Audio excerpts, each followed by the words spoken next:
আজকে আমরা আপনাদেরকে ঘুরিয়ে ঘুরিয়ে দেখাবো। এরকম পরিবেশটা আসলে সবসময় পাওয়া যায় না। এরকম পরিবেশটা মানে এক এক সময় এক এক একটা পরিবেশ, এক একটা আবহাওয়া থাকে, তো এক এক সময় ওয়েদারে এক একটা ভিউ পাওয়া যায় এই সারা বছর।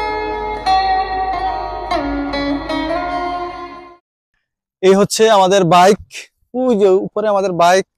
আর এই হচ্ছে সাদা পাথরের আপনার অপোজিট পাশ আর কি, মানে এই পাশটা বিশেষ করে যারা বাইকার গোলাগঞ্জ ক্যাম্পিং সার্ভিসে যারা আসে থাকার জন্য এই পাশটা ঘোরার সুযোগ থাকে আর কি, খুব বেশি একটা। আর যারা ফ্যামিলি নিয়ে বা নৌকা চড়ার জন্য খুব বেশি ইচ্ছে, তারাও একদম ভিতর দিয়ে ওই পাশটা দিয়ে ঘুরে আসে, যেটা একদম লাস্ট বর্ডার পর্যন্ত। তো আমরা মূলত এই পাশ আজকে খুব কাছাকাছি একটা অংশে থাকবো আর কি, ক্যাম্পেইন করে থাকবো, তাবু নিয়ে থাকবো ওই যে ওই পাশে। যদিও এটা পারমিশন লাগে, এই পারমিশনটা আমাদের ভোলাগঞ্জ ক্যাম্পেইন সার্ভিসের হাফিজুর রহমান ভাই আমাদেরকে ম্যানেজ করে দেয়, বা উনি এটাকে ম্যানেজ করে আর কি। তো তো এই পাথরের পাশে বা এই পাহাড়ের পাশে ক্যাম্পেইন করে থাকাটা আসলে খুব মজা। সাথে তো সাথে তো বারবিকিউ করার সময় তো আলাদা একটা ফিলিংস কাজ করে। আর বিশেষ করে এই অংশটা আসেন, সমস্যা না, বিশেষ করে এই অংশটাতে ক্যাম্পেইন সার্ভিসে আপনাকে সবচাইতে বেশি আনন্দ দিবে। কারণ হচ্ছে রাতে যে একটা নির্জনতার যে একটা শব্দ, এই শব্দটা আপনি শুনতে পাবেন। যদিও ঠান্ডা লাগে, আর এখন ঠান্ডার সিজন খুব বেশি আসে না এই বছর, তারপরে যে ঠান্ডা আসতেছে, আমরা আসলে এই ঠান্ডার সময় কিন্তু একদম টি শার্ট পরে আসছি। তবে রাতে এখানে স্লিপিং ব্যাগের ব্যবস্থা আছে তাঁবুতে, আমাদের হাফিজ ভাই ব্যবস্থা করে দিবে, বা ওনার সার্ভিসে সবকিছু পাবেন আর কি।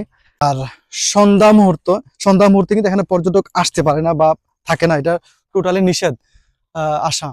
তো আমরা এই পাশাপাশি ক্যাম্পেইন যখন করব, এক পাশে পানি, এক পাশে পাহাড়, আবার ঠান্ডা আর শীতল বাতাস আর শীতল পানি আপনাকে আসলে খুব মানে অন্যরকম মনোরঞ্জন করে দিবে আপনাকে।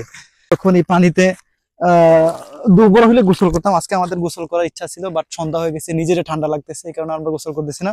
তো পানিটা খুব একদম স্বচ্ছ, খুব বেশি ঠান্ডা। ইচ্ছা দেখেন এখানে জুমিং করে দেখেন, এই যে সাদা পাথরগুলো, হ্যাঁ এই যে দেখেন এই সাদা পাথরগুলো কিন্তু সম্পূর্ণটা অংশ সাদা পাথর।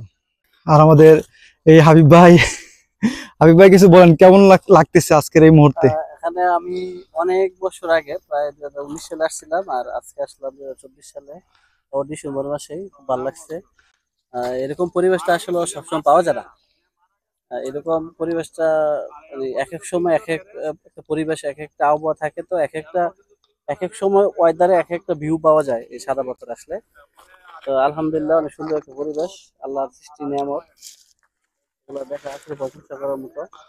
আর আজকের আয়োজন ভোলাগঞ্জ ক্যাম্পেইন সার্ভিসে, এইটা আপনি কিভাবে দেখতেছেন, কেমন লাগতেছে, কেমন ফিল হচ্ছে? ফিল বা ভালো ফিল পাবো, এর লেগে অনেক দূর থেকে আসা, ব্রাউনবার থেকে আসা, ক্যাম্পিং থাকবো, এই উদ্দেশ্য একটাই। তো দেখি, থাকতে পারলে আরো এনজয় করবো, তখন বলা যাবে বাকিটা। আশা করি ভালো হবে।